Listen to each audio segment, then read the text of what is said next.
Welcome to Financial Issues, where we join reality with truth, helping you make the most of your money by honoring God with your investments. Now listen in as we give you the practical tools and advice you need to become a biblically responsible investor. Good morning, everybody, and welcome back to Financial Issues. I am Seth Udinsky here with you this morning, as well as Sam Case, rest of the Studio A team. We're all here live. Great to be here this Friday. Hey, I want to thank you all so much for rolling with us this week. Thank you for your prayers for Shanna as well. She is doing well. She had to take care of some things this week, so we're keeping things moving for her here. So grateful to be here with you all today. We got a live show, packed show. It's going to be a good one, so I hope that you will enjoy it and that you'll join us as well in the conversation. 610-363-1110 is the best place to join us. 610-363-1110. If you're not comfortable with that, though, you can always put your questions or hellos or comments into the live chat on financialissues.org or on social media as Seth, well. you're just too scary. People I know. don't want to call afraid. in. They're so You're scared. I'm a scary guy, you know? People, yeah, you know what? You should be afraid. I'm kidding. Please call in. We would love to talk to you. And Sam feels the same way, I know. Face your fears. That's right. Face your fears. Talk to us. Good to be here with you all today. Hey, just wanted to remind you, if you missed Bible study this morning, we had a great time. It will be posted on the partner side of the website, so you can catch that.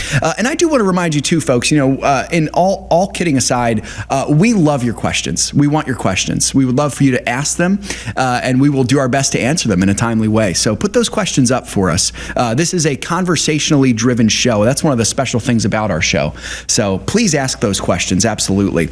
On today's show, speaking of which, your calls and questions, of course, again, 610-363-1110. 610-363-1110 is the number to call in. Also, Larry Fink, Sam, the good old days. Dan used to say it like that. Larry Fink, oftentimes an enemy of conservatism in the marketplace. I think we can all agree with that. Is now kind of in a position where he's becoming an ally of American exceptionalism on the world stage, particularly when it comes to global trade. We'll make Life's some just sense weird of that. like that, Seth. Life is weird. Yeah, it's very strange. Sometimes your enemies can be your allies from time to time. So we'll make sense of what's happening there. Also, we talk about investment a lot on this show, folks. Investment is a prime topic. I'm going to have a Crossroads Kids Club board member, Nate Frank, is going to join me later in the show to answer the question, is Crossroads a worthwhile cause to invest your time and energy into? Great to be here with you all, folks. Before any of that, I thought it would be appropriate for us to hear a good old-fashioned Dan rant. Our founder, Dan Celia, who is now with the Lord, had some great rants back in the day, and this is one of them here. It's good for us to be reminded, as the markets have been in a tizzy this last week over all the tariff stuff. If you've kept an eye on the markets, if you've listened to the show, you've heard us talk about it. The markets have had a rough week. It's a good reminder for us as any to stay vigilant, stay the course. Our founder talks about that right here in this great clip on being consistent with your investing. Here's Dan Celia. When you are funding, particularly a retirement account that you are doing systematically every payday or every month, don't stop, no matter how bad things get. Ask all the people that did that stopped in 2008. Ask them. If for that matter, ask all the people that stopped when it looked like Hillary Clinton was going to get elected. Ask all the people that stopped when they thought Joe Biden was going to get elected.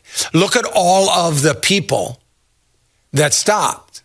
So Hillary Clinton didn't get elected. The market shot up like a rocket. Joe Biden ends up getting appointed to president, and the markets are still going up because the underlying fundamentals of the economy, which I've been saying before the election, don't anybody get out, because the fundamentals are too good. There's not going to be a sense of urgency. We're going to have time to decide what we want to do. People got out anyway. They were scared. They're reading too many of the bloggers out there, and they got scared, and they got out. Now they're saying, I want to get in. Do you know what you've missed? The key is to get in and stay in. Don't waver, don't move, don't get distracted. And you want to know the best way to do that? Stop with all the garbage that you're reading. Just stop. You're reading people you've never heard of. You don't know. They're fear mongers. They're selling books. They're selling golds. They're selling newsletters. They're making millions of dollars because you're afraid. Some of them just love to gin up fear. I don't know why they get excited about that, but they do. Stop. Just stop with all that. Now, if that person is someone that you've trusted for years, then of course keep reading and keep listening and do whatever they say because you trust them. But come on. We get so disjointed because of all that we're listening to that you end up doing the only thing you can do, and that's get out because you know if nothing else, you're not going to get hurt too bad. At least you are safe. But then you look back. Then you say, oh, if I would have only stayed in. And that generates an irrational sense of urgency about getting back in. And by the time you get back in, it's at an all-time high. And you get back in at an all-time high. I've not changed my position about new money. If you're not invested, stay out. If you're already in, you might as well keep going in at a certain point. Yeah, I love to hear those words, folks. And I think that, when Dan posed that question about fear and, why these big news corporations use fear, I think perhaps an answer to it is because with fear comes control. It's so important for us to understand that if we are afraid, we're so much more easily controlled. Now, I'm not talking about, a wise fear. I think it's wise to have, for example, the fear of God in you and to understand what you deserve and to understand that by God's grace, he has shown you grace in this. So you no longer have to be afraid of what you deserve, but still having that as your foundation is really good. What I'm talking about and what Dan was talking about there was irrational fear. That's what drives the markets so much, is this irrational fear of something terrible definitely happening so that you end up losing everything.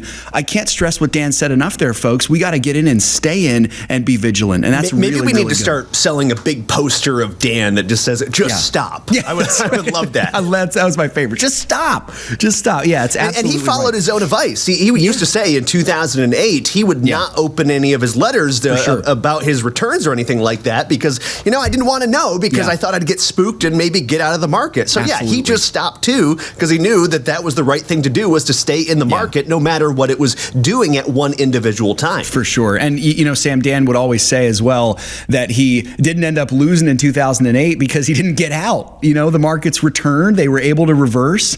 And so, it's just a really, really good, solid reminder for us, folks, about what we need to be doing no matter what's happening in the markets. I do hope that can be very encouraging for you here. And, it's a good reminder too, Sam, just as a final follow-up for this. You can certainly listen to all the different financial news outlets out there. I listened to a podcast this morning just to kind of get a sense of the news of the day today. Nobody really knows what's going on. Nobody has any more of an ability to understand what's going on than you and I do. And I really think, the key that we have, folks, is we have a strategy. We have a strategy that is based on staying vigilant.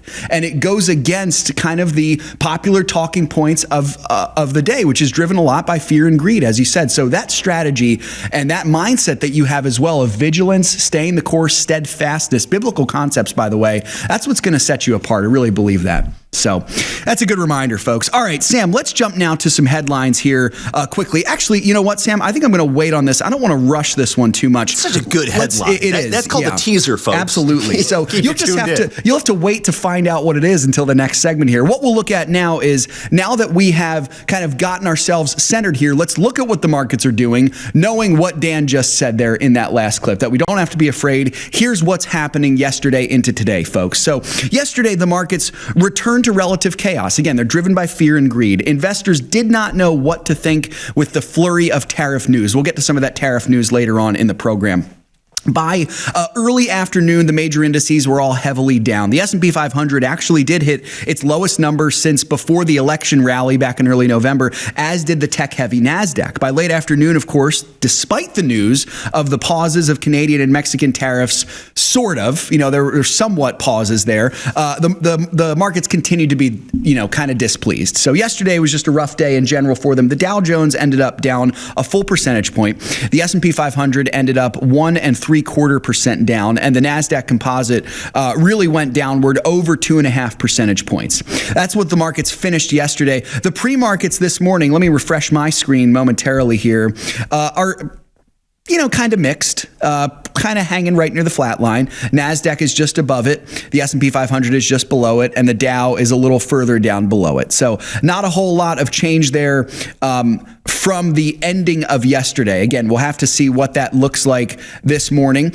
We did get U.S. payroll growth that came out this morning. Non-farm payrolls increased to a seasonally adjusted 151,000 this month. That was better than the downwardly revised 125,000 in January, but less than the forecast of around 170,000. We'll get to some more headlines coming up on the other side, folks. We also have a couple questions that we're going to answer today on financial issues. I'm excited for the rest of the show. Make sure to get your questions in. You can get them in on the live chat, or you can call in 610-363-1110. We'll be right back.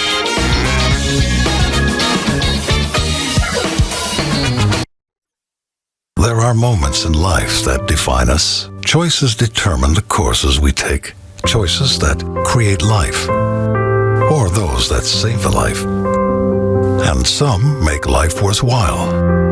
There are decisions to stay or to go, to remain the same or to grow. Sometimes we pray and make peace. Other times we take a stand for what we believe. In celebration, mourning, triumph, and defeat, we are invested in every decision we seek. Despite differences, we have one thing in common: the desire to do all for the glory of God. Keep your wallet aligned with your heart and your investments in harmony with your faith. Timothy Plan, biblically responsible mutual funds, ETFs, and retirement plans. Before investing, carefully consider a fund's investment objective, risks, charges, and expenses contained in the prospectus available at timothyplan.com. Read carefully before investing. Colossians 1:13 tells us, "For he has rescued us from the kingdom of darkness and transferred us into the kingdom of his dear Son." Right now, children across the country are waiting for that rescue. Will you help us reach 100 kids? By sponsoring a child and by writing them a personal letter of encouragement, you can shine Christ's love in a place where it's needed most. Visit reachOurSchools.com today and change a child's future forever. Hearing Jesus say, "Well done," how to secure your rewards in heaven. Don't you want to be sure that when you get there, that you're going to have the best life forever? And that best life forever is being able to access the plethora of wonderful, escalating rewards that are elucidated throughout the book of Revelation to those who overcome. Well, that's what the book's about, friend. Order your copy of Hearing Jesus Say Well Done today on Amazon and start living for what truly matters. Securities offered through G.A. Reppel & Company, a registered broker-dealer and investment advisor, member FINRA and SIPC. Opinions expressed by Shanna are hers alone and are for informational purposes only, and do not necessarily represent those of G.A. Reppel or the outlet on which you are listening. You should consider how the information applies to your situation prior to personally implementing it, and consult any financial professional you work with to make sure it's applicable to your financial plan.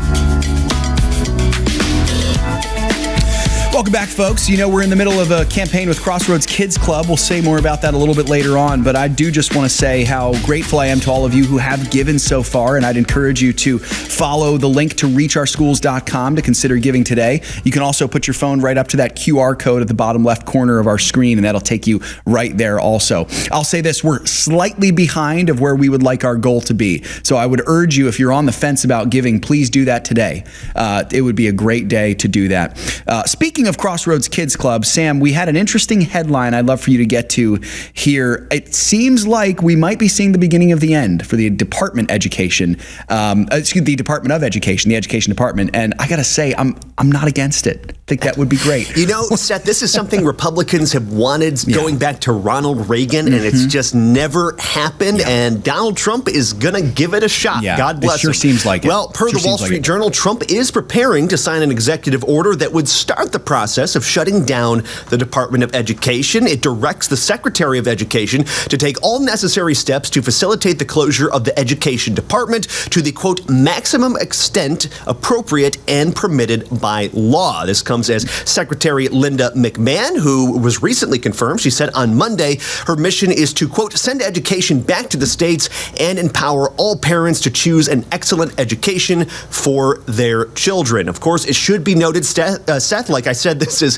kind of him taking a stab at it, because to fully end the education department, that would require an act of Congress. It is not something that Trump can do all by himself. I can't imagine how that vote would go. I'm sure there would be a lot of, there'd probably be a lot of Democrats who would be all for this, right? That was sarcasm. I'm sure we could guess how that vote might go. Yes, Sam, that is really good to know. So it's even though Trump's intentions here are to end it, there's a lot to be done before we might actually see an end to this. But Sam, I want to ask you, how likely do you think, based on the research that you've done on this, how likely do you think that this could go through, and that by the end of the Trump administration, there could be no more Department of Education? To actually end it, I think that's very unlikely, because you would have to get it through the Senate, and the way that that's shaped up right now, I just do not think that that would happen. However, what I'm viewing this as is more of a winding down of the education department, paring back its powers and maybe redistributing what the department is doing to other departments. So that's a possibility.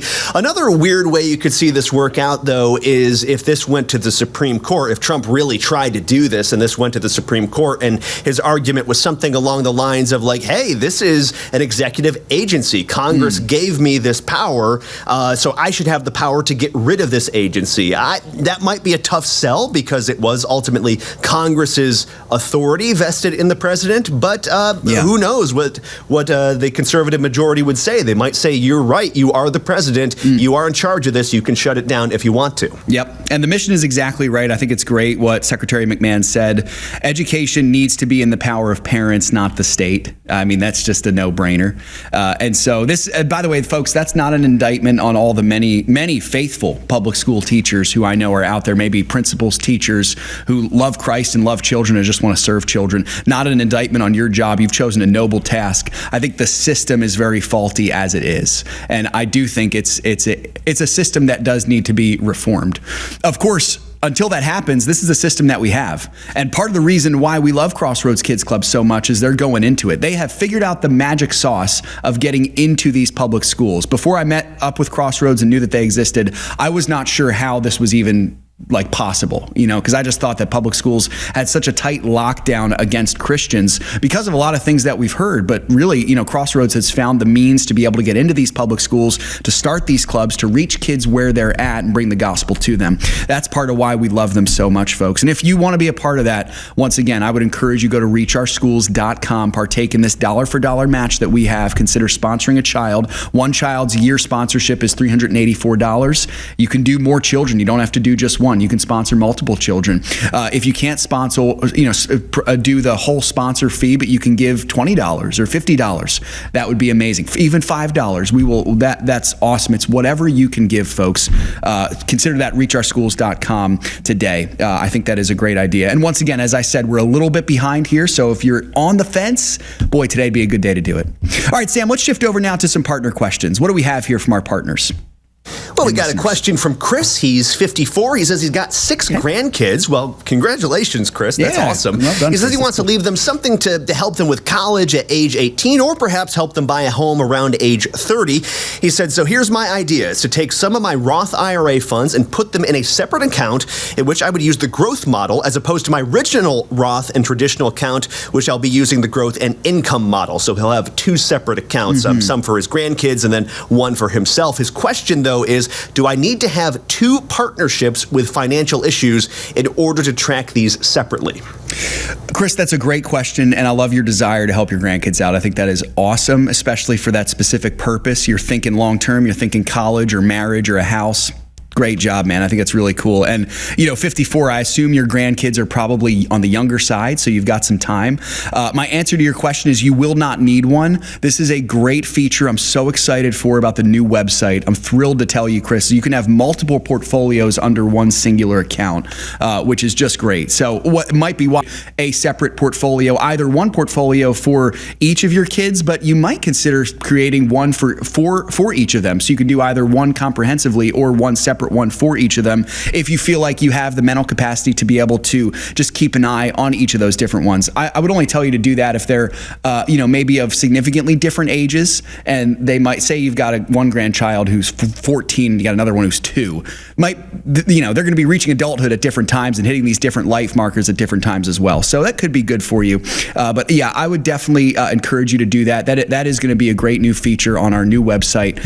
So yeah, hope that can be encouraging for you, Chris. And man, really good stuff on you. I'm very, very pleased that you are doing this. I think that's such a gift for your grandkids. It's a gift for your children also to be able to help them out. I know your kids, your adult children who have these kids as their own, they're probably thinking, I want to try to, save some money for them. And you as a grandparent who maybe have built up a little bit more, to give them a gift like this is just fantastic, man. So yeah, keep at it. I think that's great. Awesome stuff. What else do we have, Sam? Moving on now to Karen. She said, I heard your comments about Target on yesterday's show, and I might be interested in shopping there again. However, before doing that, I want to know, have they changed their policy on men and women's bathrooms and changing areas? Do you know if they've changed that policy as well as their other DEI programs? If so, I would love to feel free to return shopping there. I'll be praying for a safe delivery and healthy mom and baby when the time comes, by the way, Seth. So thank you so much. Karen, thank you. That is awesome. I appreciate those prayers a lot. So that's a good question, Karen. And folks, if you missed yesterday's show, Sam and I talked about this at length during the second segment yesterday. There's now a boycott from the left against Target, which is kind of fascinating. But yeah, Karen, so to your question, have they changed their bathroom policy? I don't know the answer to that. I don't know if Target has changed their bathroom policy. It's a complicated question. They've never released a statement saying that they have reversed it. However, they've gone through a lot of motions to make it seem like they are. They've announced a gender-neutral bathroom that seems to be a happy medium of splitting the baby here with this whole transgender craziness. Seems like it. I don't know if that replaces entirely their previous policy of actually allowing biological men into women's bathrooms, or if this is kind of an alternative that people can do, but they can still also go into the women's bathroom. That is not clear to me, although Same here. AFA, who was one of the main groups pushing these boycotts over the bathroom areas, they took that as a win. So just keep that in mind. Absolutely. So, and it also, Sam, might depend on location too. I wouldn't be surprised if you've got Target in its home city of Minneapolis, for example. That's a little bit more of a liberal area. They might have more of the old rules with that. But if you've got a Target location, for example, that's in the South or in somewhere that's more conservative, maybe it'll be a little different there.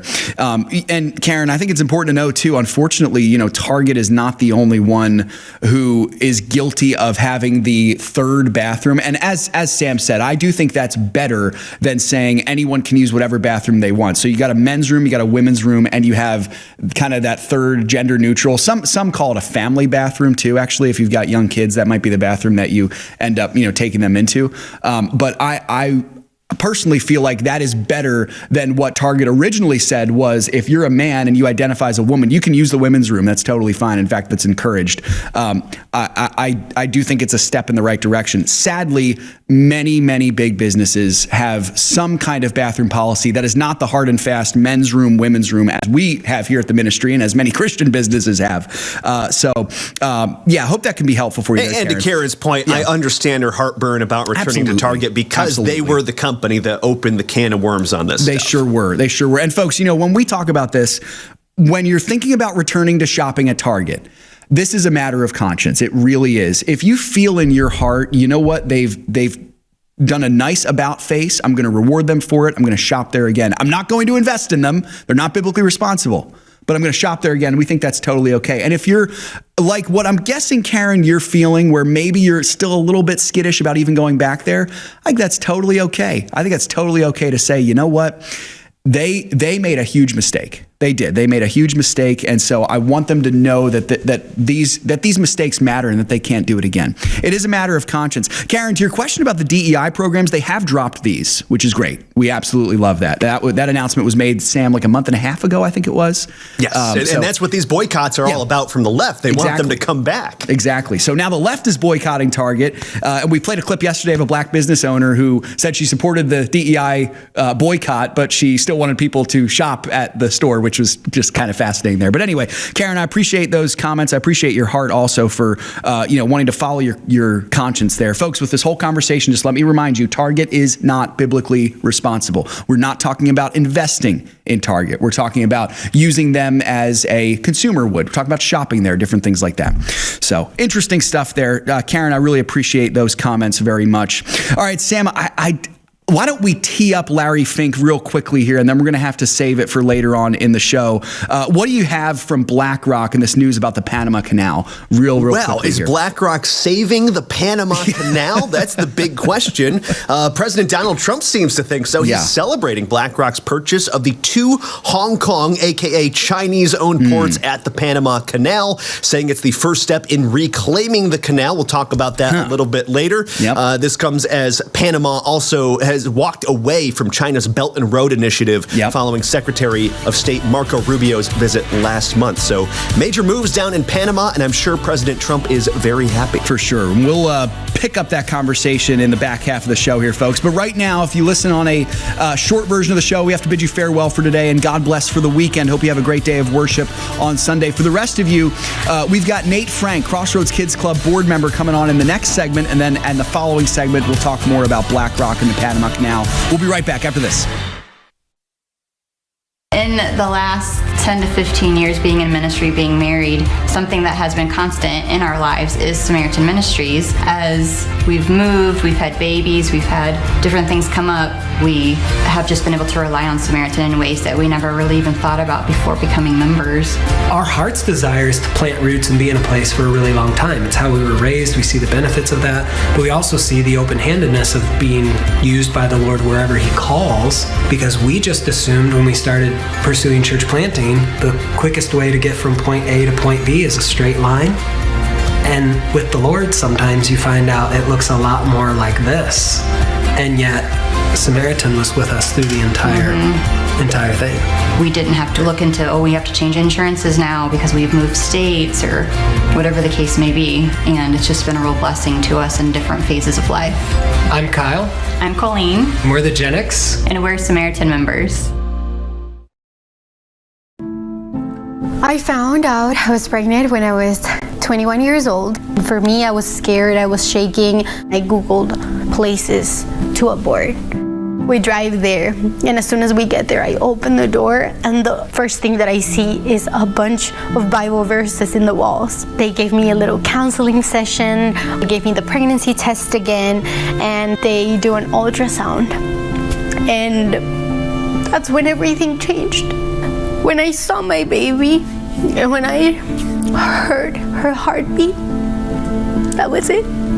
We decided with my boyfriend at the time, which is now my husband, to continue the pregnancy together. We started coming to the classes, doing our homework, getting counseling together. We've seen the hand of God ever since we stepped into the pregnancy center. To find out how you can support the life-saving mission of Preborn, go to preborn.com/FISM. Every day, a child walks into school carrying more than just a backpack. This child carries the weight of loneliness, fear, and uncertainty, and spiritual darkness. But there is hope. Crossroads is amazing. You can learn all kinds of things about God. That He loves all of us. He pays for our sins.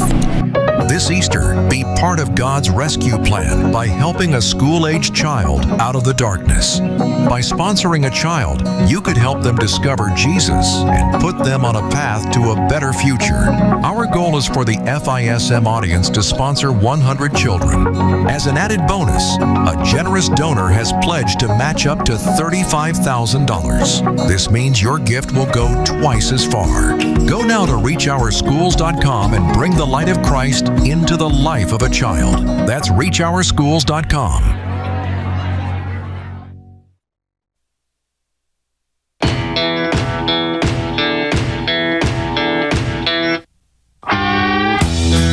Welcome back, folks. Financial Issues. Good to be here with you all today. I'm Seth Udinsky, and we have the markets just opened this morning. So, not It's not that they're not pleased with the jobs report, but they're certainly not thrilled about it.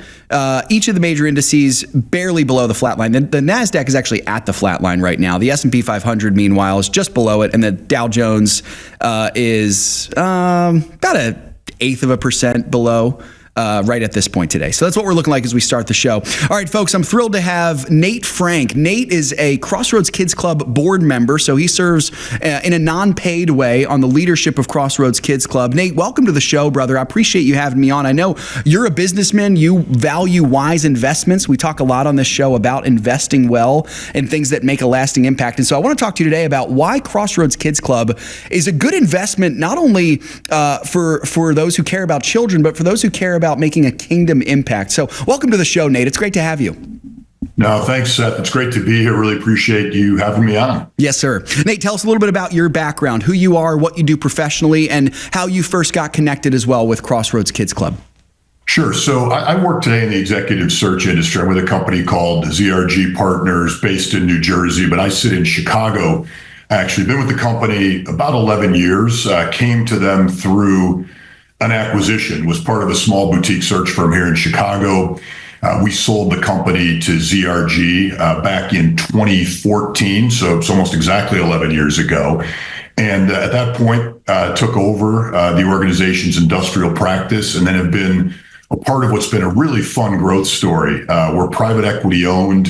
We were a $10 million business back in the mid-2010s, and today we're approaching $300 million. So I've seen a lot of growth over the years. And today I lead about half of our business. We're one half executive search and the other half of the business is talent advisory solutions. So that's a little bit about me professionally. I actually came to know Crossroads back in the mid to late 90s, which is a little bit ancient history, but I was either in my senior year at Wheaton College as a basketball player there, or honestly, it may have been a year or two after when I was coaching as a grad assistant. But Matt Armstrong, who today and at that point also led Crossroads, came to me and asked if I could find a group of players to come and do a basketball clinic at one of the schools. In fact, at that time, they were only in a handful of schools in the west suburbs of Chicago.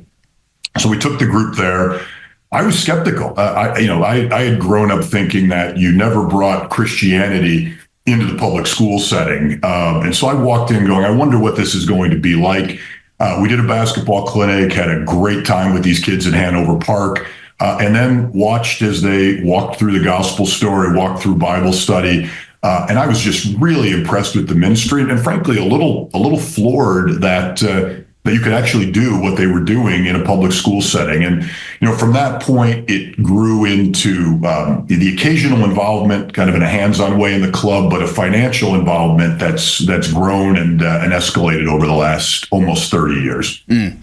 You have an understanding, Nate, of the value of a good investment, definitely, from your business background. And so let's talk about that for just a second. What made you choose to become involved? I know you had said, you were a little bit skeptical from the beginning. I share that same feeling just about the idea of even the possibility of getting into the public school when you're talking about, bringing the gospel in. But what was it that made you choose to become involved and get invested on the board at Crossroads? There's a number of things. I think, number one, you're looking for an organization that knows where it's going, that has a mission, that has a strategy, and that's growing. As I mentioned, when I first got involved with Crossroads, it was a handful of clubs in Chicago.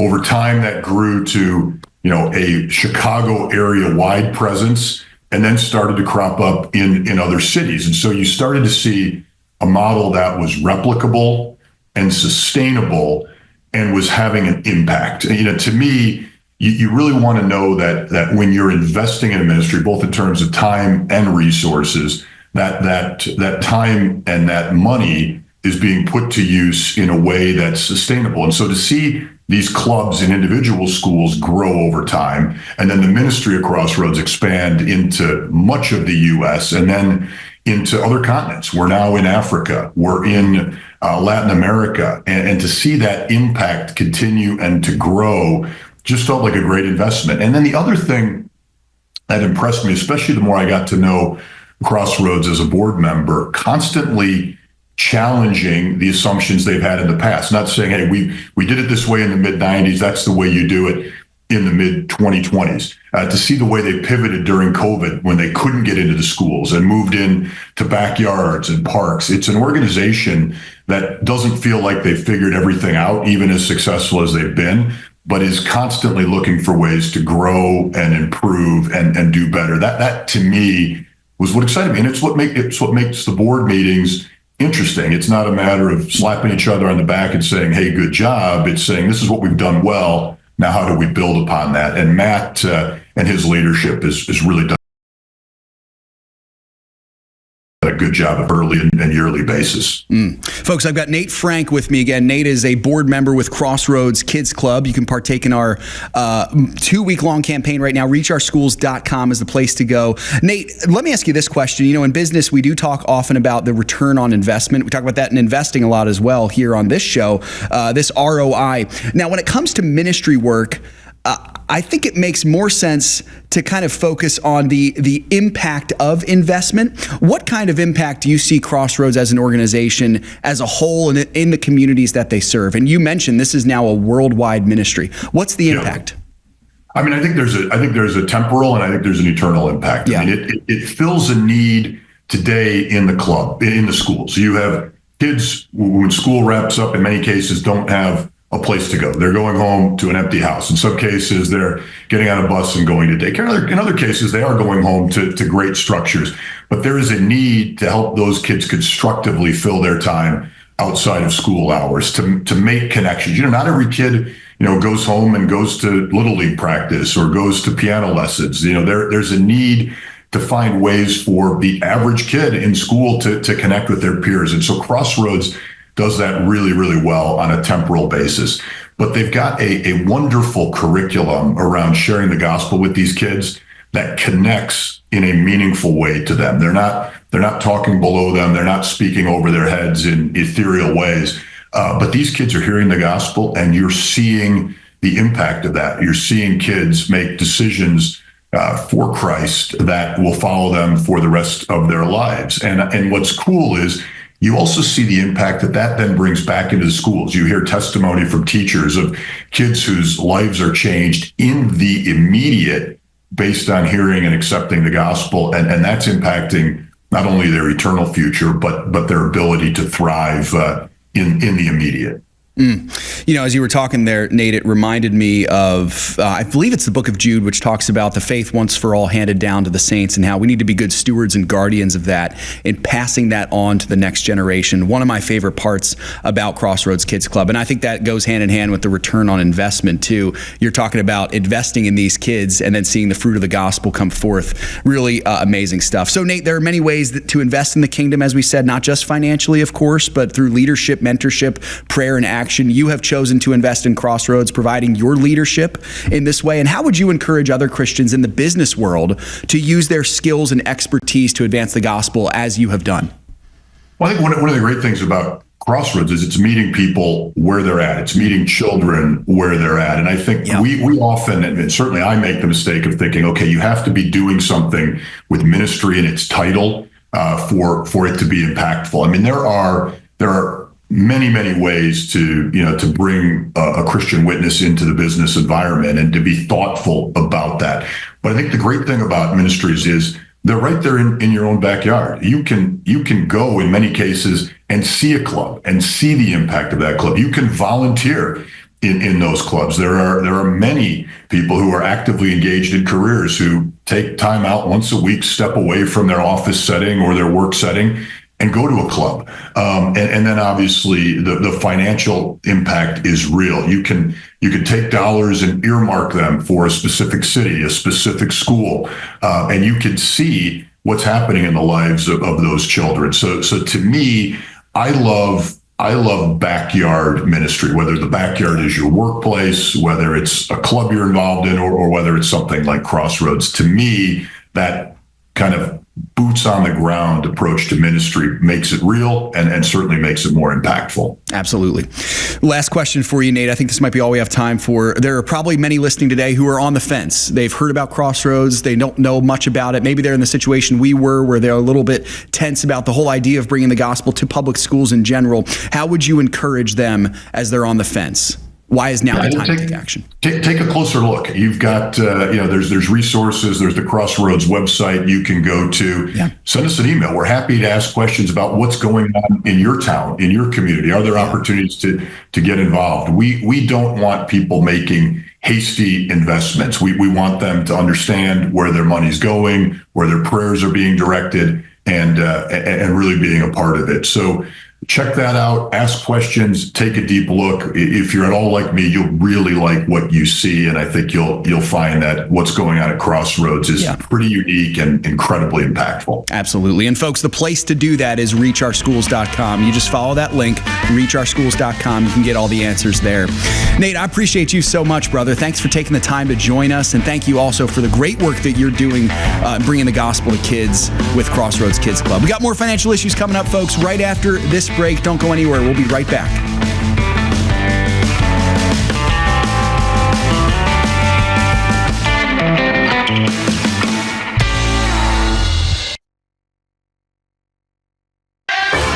It's up to us to stand up and say, enough is enough.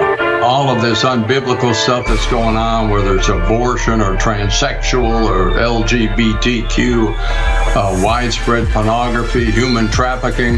Bottom line, it's still up to us. If we stop investing in these corporations that are trying to destroy us, sooner or later they're going to wake up. To learn more about biblically responsible mutual funds and ETFs, go to timothyplan.com.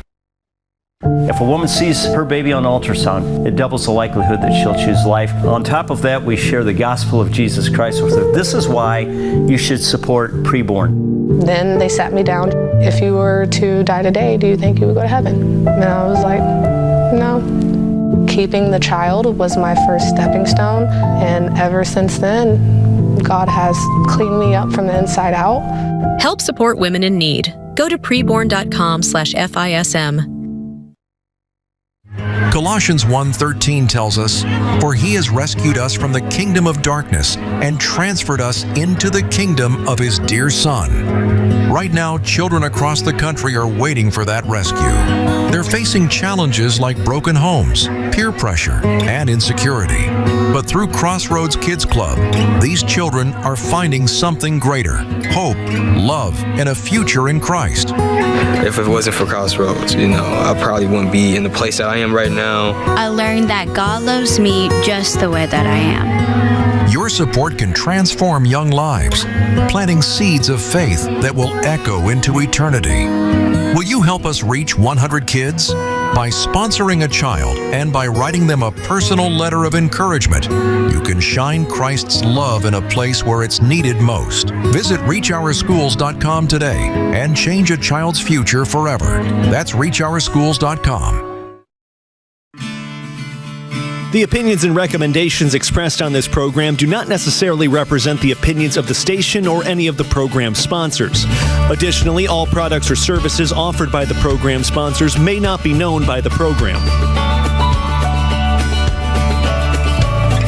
Welcome back, folks, to Financial Issues. It was nice to have Nate on. Great to hear someone who has been successful in business and now finding ways to make a spiritual investment. Pretty awesome. And if you're in that camp as well, you want to make a spiritual investment, give to our Crossroads Kids Club campaign today. ReachOurSchools.com, folks. ReachOurSchools.com. All right, let's hear Craig Halgard with today's Ag Report, and then we'll talk a little more about Larry Fink and some other things going on. Here's Craig Halgard with today's Ag Update. This is Craig Halgard with your Financial Issues Ag Update for March 7th. Corn posted its second consecutive higher close after President Trump announced that all goods from Mexico and Canada that fall under the U.S.-Mexico-Canadian trade agreement would be exempt from tariffs until April 2nd. Now, included in that agreement are grains, meats, and dairy products, so the news was a real boost for grain prices. May corn finished today 8.25 cents higher at $4.64 per bushel. For soybeans, South American weather continues to be be a topic, but quietly and in the background while the tariff discussion roars in the forefront. Argentina continues to build soil moisture with continued rains through the end of the 5-day forecast. Brazil's on the drier side with the northwestern region expected to see some material rains, while light rain coverage is present over a wider region in the 5-day model. May beans finished the day 15.5 cents higher at 10.27 1/4. Wheat also rebounded on the tariff news, but in other wheat news, Zelensky has apologized to President Trump, and it appears that peace talks are going to be back on. A more stable trade and larger wheat output from Ukraine will weigh on prices, perhaps to the point where Russia may end up in a commodity price war with Ukraine. While yesterday's close found Minneapolis May wheat 6 cents higher at 5.94. Kansas City was 8 3/4 better at 5.65 3/4, and Chicago rose at 5 3/4 cents to close at 5.54. Cotton futures benefited from a weaker dollar and the strongest weekly export sales of the marketing year. At the closing bell, we had May futures up 154 points at 65.21. Livestock futures were mixed. April live cattle were 27.5 cents lower, $196.27 per hundredweight. April feeder cattle were $1.65 lower, so they settled at $274.42.5 per hundred, while April lean hog futures rose by $1.95, ending the day at $86.65 per hundredweight. Class 3 milk futures just keep dropping. Yesterday's close found April down 14 points as we settle at 17.20. Well, this has been Craig Howgard with your Financial Issues Egg Update. We'll be right back with more financial issues after this. That's Craig Howgard, folks. Hey, Sam, I'm going to pivot here a little bit from the show notes. So there's this crypto summit that's happening right now, or it's going to be happening today. I think it's really fascinating here, Sam. So basically, President Donald Trump is White House is having this crypto summit set today as a follow-up to the announcement he made earlier this week that the U.S. government would invest in a crypto reserve. And I just find it fascinating here, Sam, that this is happening. I saw several of you were commenting on this in the chat. I'm not sure what to think about this, because wasn't the allure of crypto so much that it was separate from any kind of government involvement, and now we're seeing the government get involved? Am I reading this wrong? That has always been my concern about these situations with crypto. Yes, it's good that it's going to have some form of regulation and oversight if that's what Trump's ultimately trying to do. Right. But on the other hand, you're 100% right. That kind of takes a lot of the teeth out of what makes crypto so special. So we'll see how he threads that needle, because that's going to be a very fine line to walk. Absolutely. If there's anything that comes out of that, folks, we'll be sure to address it on Monday's show. I think as it stands now, our stance on cryptocurrency has not changed with all of this stuff. Is there's still the same concerns that have always have been, and if anything, there might be an added concern that now there might be government involvement, which, as you said, Sam, some regulation could end up being a good thing. It could also end up being very, very bad if that becomes a little overpowering, as it were. So would almost defeat the point. It almost would. It's exactly right. It really would. So anyway, I thought it was interesting to bring up. I saw some of you commenting on that in the chat today. We'll keep an eye on that, as that is at least beginning today, that White House Crypto Summit. All right, Sam, back to Larry Fink. Larry Fink here. Larry Fink, now apparently a friend of American exceptionalism here. The savior of the Panama Canal. Yeah, that's exactly right. Obviously, we're speaking a little tongue-in-cheek here, folks. Sam, if we have any new listeners who missed your comments at the end of the second segment, just kind of recap that for us. What's going on here with the Panama Canal and BlackRock's involvement in it? So BlackRock, certainly no friend to really Donald Trump or conservatives, is going to be fulfilling a lot of Donald Trump's desires about reclaiming the Panama Canal from China. They are now purchasing 2 of the Hong Kong-owned, aka Chinese-owned ports down in Panama, and Donald Trump is celebrating that. Here he is earlier this week in front of Congress talking about that as the first step in the American take-back of the canal. To further enhance our national security, my administration will be reclaiming the Panama Canal, and we've already started doing it.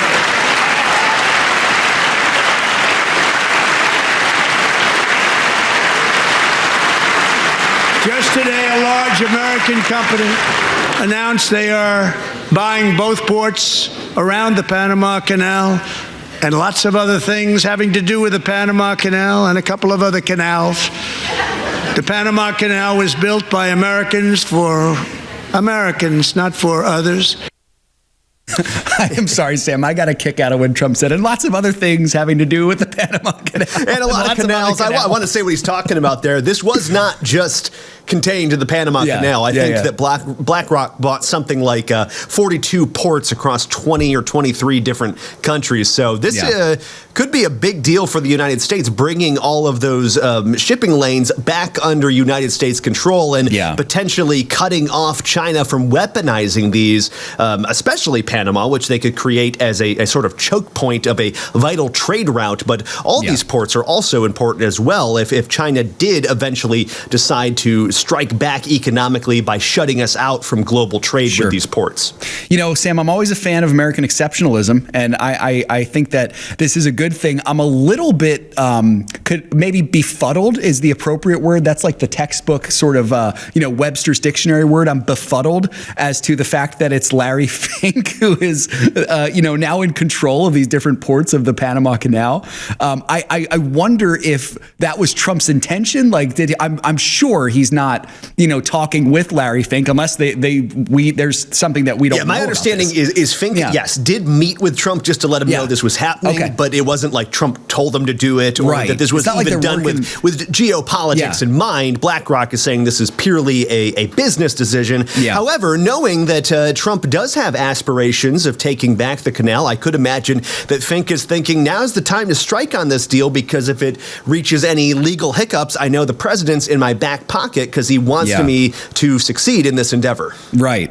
So it's very, very interesting, all this stuff here. Again, folks, this goes without saying, but I'll say it anyway. This says nothing at all about BlackRock's biblically responsible status, okay? Just because a company does something that could be good for one particular area does not mean that they're biblically, just like Target earlier. So we do have to say that. However, it is interesting, Sam. I think it's true. The old saying, the enemy of my enemy has now become my friend, at least in this particular area. So interesting stuff there on the world stage, that is for sure. All right, folks, quickly here. Markets now in positive territory, actually. They seem to be kind of getting a sense of themselves here. The Dow Jones is up a third. The S&P 500 is up a fifth. The NASDAQ is up 0.75%, but still heading for possibly the roughest week that they've had this year. I would remind you, folks, go back and listen to the first segment. We played a great Dan clip that's very applicable for right now if you're already in the markets. A great reminder for you to just continue on to stand fast, stand firm in your strategy. I would encourage you to go back and listen to that clip. It was very enjoyable. I always love hearing Dan's wisdom on the show. Sam, let's quickly here just get an update on what's going on most up to date with the tariffs. That's kind of the other big news here, and that's going to be impacting a lot of what's going on elsewhere, both in the markets and the economy. What's going on with the tariffs that we need to know? Well, more exemptions are now in play. Yesterday, Donald Trump announced more exemptions for Mexican and Canadian goods and services. These are the ones that are compliant with the USMCA trade deal. This was the deal under the previous Trump administration replacing NAFTA. It's a pretty significant reprieve, as the White House says about 50% of Mexican imports and 38% of Canadian imports are going to be covered by this trade agreement, and therefore having these tariffs no longer affect them, at least until April 2nd, which is when Trump's reciprocal tariffs are set to take effect, as well as other industry-specific tariffs on cars, pharmaceuticals, and semiconductors as well. So he's given a little bit of a break here. Not exactly a pause. Other tariffs are still in place, but this is a little bit of a break for a lot of industries while more negotiations play out with Mexico and Canada, especially regarding the border and the ongoing fentanyl crisis. That sounds good, Sam. Fentanyl crisis does not sound good, but your update sounds good. I really appreciate that. We'll keep an eye on that. I'm sure we'll get some updates over the weekend, folks, and on Monday we'll talk a little more about it. Folks, I do want to close our show here with some encouragement as we head into the weekend and you get ready to worship the Lord on Sunday. Isaiah 55, 6-7 says, "Seek the Lord while he may be found. Call upon him while he's near. Let the wicked forsake his way and the unrighteous man his thoughts. Let him return to the Lord that he may have compassion on him and to our God, for he will abundantly pardon." amen to all that. I hope that can be of encouragement to you, that God is truly gracious, and those who truly seek the Lord with all their hearts, they will find him. So I'd encourage you to trust in him today, folks. Great to be here with you all. Final note here, if baby Udinsky comes over the weekend, you will know on Monday, of course. The team will make sure to announce that. But if I'm not here on Monday, that's why. I do hope to be able to be back on Monday. Of course, part of me hopes that I'll have my son at that point as well. But if I don't see you all on Monday, I hope you have a great week. If not, we'll be back together again on Monday. Either way, Financial Issues will be here to help you be biblically responsible with your investments. Folks, remember, everything you have belongs to the Lord. Let's be found good and faithful stewards with all of it. God bless you all. Lord willing, we'll talk again on Monday. Have a great weekend.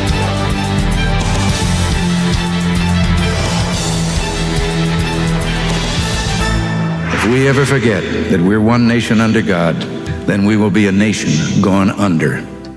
Thank you for joining us. This has been an FISM production.